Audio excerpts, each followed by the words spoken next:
Huwag ka maingay. Baka marinig nila tayo. Hindi ko po kasi mapigilan, Yaya.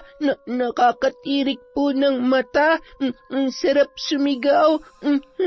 Hinaan mo lang ang boses mo. Baka akalain nila sinasaktan kita. Ilang beses kitang pinagbigyan makaraos, tapos ako hindi mo ako pagbibigyan? Aba, lumalaban ka na, ha? Bad ka! Sinasaktan mo ako!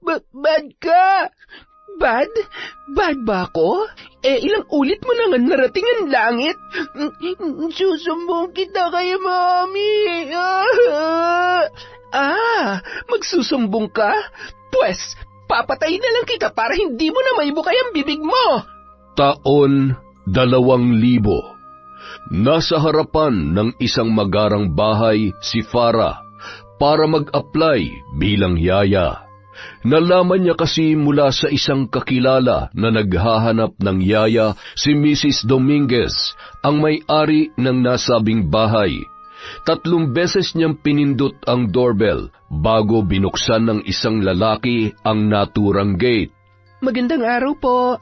Ako po si Farah. Mag-a-apply po sana ako bilang yaya. Naghahanap po kayo, di ba? Oo. Sandali Tatawagin ko lang si Ma'am. Agad na umalis sa harapan niya ang lalaking si Jordan, ang driver ni Mrs. Dominguez. Makalipas ang ilang sandali ay bumalik na rin yun. Sige, pasok ka. Mag-usap daw kayo ni Ma'am Sharon. Pagkapasok sa loob ng gate, iginala ni Farah ang kanyang paningin. Malaki ang espasyo ng bakuran at 2 ang palapag ng naturang bahay. Sinamahan siya ng lalaki sa hardin at doon naghihintay ang isang babae na nasa 40 na ang edad. May hawak yung dyaryo na halatang nagbabasa. Ma'am Sharon, nandito na po yung mag-a-apply bilang yaya ni Bajid.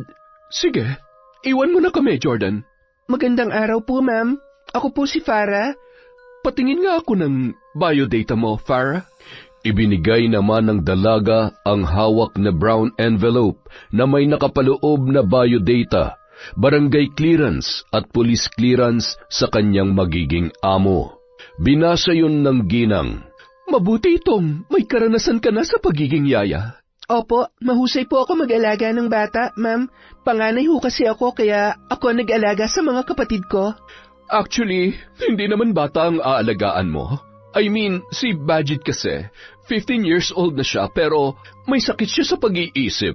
Ibig sabihin, kahit na 15 na siya, isip bata pa rin siya. Tingin mo makakaya mo siyang alagaan? Opo naman, ma'am. Kayang-kaya ko po yan. Saka, bukod sa mapagmahal po ako sa mga bata, mahaba din po ang pasensya ko. Good. Hindi naman siya nananakit at madali naman siyang pakisamahan. Kaya lamang minsan, umaatake ang tantrums niya. Kayang-kaya mo naman yung i-handle, hindi ba? So, pwede ka na magsimula ngayon. Talaga po, ma'am?